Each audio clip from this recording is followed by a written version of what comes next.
coming down for the green flag with 30 laps to go. The green flag is out. This start looks like the parade lap before abreast. Jeff Gordon takes the early lead in the black car number 6. Wayne Hammond out of Florida in the blue number 66 runs second. And moving up into third position is Chuck Gurney. And you can see Gordon right there, dirt tracking through turns 3 and 4, and Hammond takes over the lead. Wayne Hammond from Florida will lead lap number 1. You're riding with Chuck Gurney. Chuck got a great start, and his car seems to be working real good. But look at the V6 Chevrolet behind him. You see it picking that left front tire up. Now we're looking out the front window, so to speak, through the front roll cage of Chuck Gurney. You can see him motoring turns 3 and 4. Did you ever see, well, I know you haven't, never seen before how much the right front tire actually moves. It moves, and then it has like a torsion bar in the steering, and it snaps back and forth. Fry drove by on the outside. I can't believe Gurney ran that low, because he's been here before and knows you can't run that low. Bob Fry in a V6 car. There's Vogler right behind, hiking that left front wheel. You can see it only touches the pavement now and then as it scoots to the turns. But Rich Vogler is right behind Gurney. Fry is running third, pressuring Jeff Gordon right now as Vogler looks to the inside of Chuck Gurney. Now, if he follows Steve's advice, Gurney's going to stay high and make Vogler go low. Look at Vogler lifting that left front. See, Vogler's trying to go low. He's smoking the right rear, and he backed right up.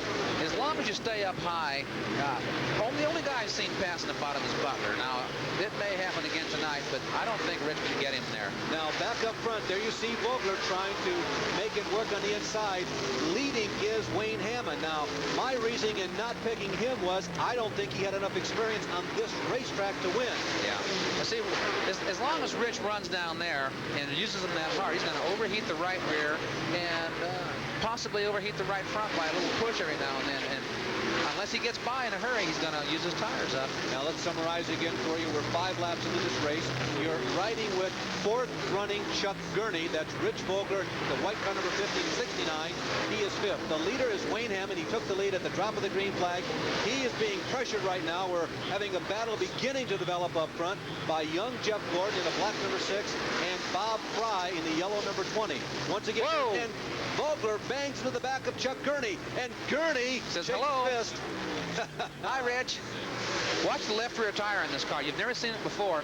Going through the corner, you can actually see the sidewall move, and the whole tire moves out, and it looks like it's loose, but it's actually the sidewall moving. Down the backstretch, midway, lap number 7. Coming through turn number 2 the last time, young Jeff Gordon put the heat on Wayne Hammond, 17-year-old versus 26-year-old Hammond. And as I mentioned to you about 3 laps ago, I didn't think that Hammond had the experience to win here on this track.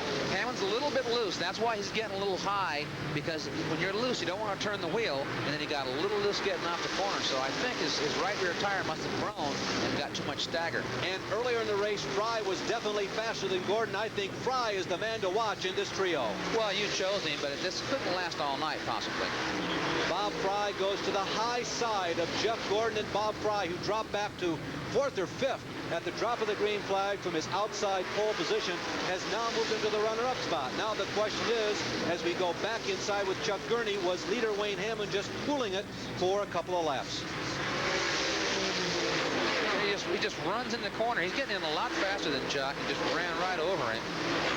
Rich has a tendency to let you know he's there when he's faster than you and he can't get by you. Now this is live. Gurney doing an excellent job. He never really got out of the throttle. He got hit very hard by Vogler going into turn number 3 about 2 laps ago, but he did an excellent job of holding on to the race car. Now, they have closed in on Jeff Gordon.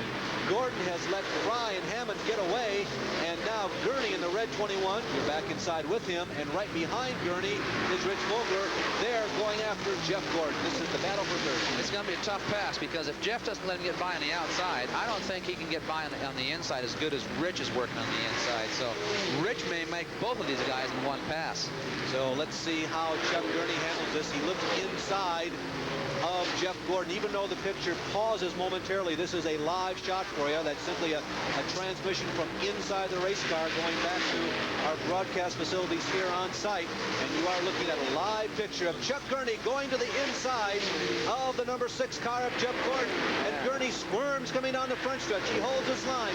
You see Vogler standing right behind, waiting for something to happen, and Gurney sticks on the inside. Now, you know, I'm real surprised that he got by, but it looked like Jeff was just getting a little bit loose, and then it started to push. The car's not working real good, but he got by nicely. Look at the left rear tire. See the ring around it? Let's hope there's not a blister coming, but it's starting to get rings around that left rear tire. Chuck Gurney running in third. Wayne Hammond continues to lead. Hammond has been the leader since the start of the race. He is now in lap traffic, and Bob Fry continues to run second. Speaking of the leader, lap traffic, there is Hammond trying to find a way around Dave Beast. Hammond goes to the inside, and you can see that Fry has really moved up. He has closed the gap. Bob Fry, that yellow number 20 V6 power versus V8 power. He's real fast tonight. There's no doubt about it. He's hooked up. You know what that mark on that tire was on Gurney? That was where Rich ran into him. It wasn't a blister mark. He's lucky it didn't go flat. Hammond doing an excellent job. They go to the high side of Craig Keel, the dirt car driver from New York. He now knows that somebody is behind him. You don't have a chance to turn around and look over your shoulder in a sprint car, but you can hear him, even though it's only got 6 cylinders when they're that close. Your ears are the eyes in the back of your head in a sprint car, and you can tell which side a person's coming on. And that's why it's so hard to get by these guys, because they know where you are. So if you try them low, low, low, and then zip by on the outside, a lot of times you can trick these guys. The veteran Jerry Niemeyer signaled to the inside as he came out of turn number 4 and told the leaders to go that way as they darted toward turn number 1. As we look at leader Hammond, the man from Florida who won at Salem a couple of weeks ago, and Bob Fry, originally an Ohioan, now living in Arizona. That looks like a Lloyd Shores car. Like we used to run those cars up here. Galen Fox had one, was extremely fast. Talking about Hammond's car, right? Yes, yeah. Hammond's car. It looks like a Lloyd Shores car. The Lloyd Shores cars were characterized by being upright sprint cars, but they had somewhat of a roadster look to them. As you can see, the front end is lower on the Hammond machine, the leader car, than it is on the 20 car. He's not pulling away from Bob, and if he's not careful, oh, there's his wife, Charlene. Charlene Hammond looking on. We told you that Wayne Hammond explained to us, as Charlene continues to cheer him on, that when he won at Salem a couple of weeks ago, it was the biggest moment in his career. Fry uses the lighter weight V6 to his advantage. He got a nice stick on the inside, but lap traffic of Blues Field kind of held him back momentarily. He's going to make it here, and that's Shirlene, not Charlene's wife. I made a mistake. In this lap traffic now, that lighter car is going to be easier on tires. He'll have more tire left near the end of the race, so if he can stay this tight on Hammond, he just might get a shot to go through.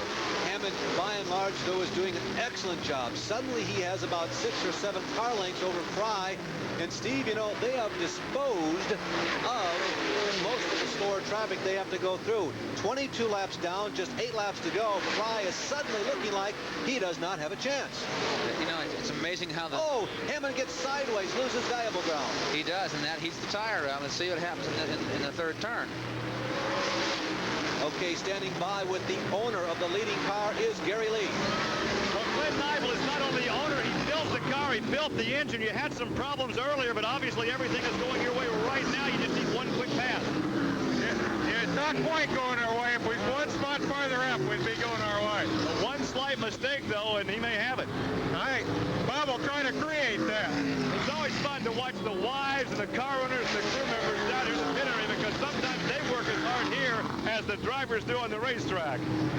Okay, that, of course, was Glenn Neibel, the owner of the V6 Chevrolet of Bob Fry that's running second. And, Steve, right, what you and I are theorizing is that maybe Hammond has heated his right rear, and Fry has a mechanical advantage now. It looked like watching Hammond that the car is starting to get loose. Very few laps left now. He didn't get real loose there, but if he runs any harder, it will get loose, and I think Fry knows that now. He's going to pressure him as good as he can. 25 laps are in the books. Cars out of race. Jeff Bloom and Tony Elliott, that 27-year-old car, is dropped out, as has Greg Staub and Jack Hewitt. They put a lap on Jeff course. The blue car will set it up for you. Just 4 laps to go is Floridian Wayne Hammond. 1 month ago, very few people in the Midwest had even heard of this man, and then he beat the USAC Sprint car contingent at the high banks of Salem and opened a lot of eyes. Running in second is Bob Fry, a 4-time winner of the Little 500 at Henderson, Indiana, and it has been one of the strongest sprint cars over the past 5 years, running coast to coast. He's won at Phoenix, he's won on short ovals, he's won on long ovals, and Fry looks like he's made the decision to put the heat on Hammond. We're working on lap 28. He'll have to go for it now, and he only has a couple laps to go. This traffic could make the difference right here. Gary, what do you think? We talk about tire wear. Keep in mind there's a 200-pound weight advantage for this V6, so consequently that weight advantage may play here in the final laps. While Rich Vogler is slowing down and he is out of competition. Well, the white flag is coming up this time around, and Hammond continues to run strong. He's made some miscues, but none of them has been big enough to allow Fry to get by. Hammond, it's his race to win or lose. Well, all he's going to do is hang on for one more lap now, and 3 or 4 car lengths, unless he makes a big mistake, can't be made up. He's done a great job tonight, and something to be very proud of to beat these guys on Raceway Park. Bob Fry has a nice turn 1 and turn 2, but so does Hammond. We're now in turn 3 already. It only takes about 21 seconds to get around IRP in a sprint car now, and Floridian Wayne Hammond is going to win this one. Wayne Hammond picks it up as Charlene Hammond cheers him by. Wayne Hammond, a surprise winner here at Indianapolis Raceway Park.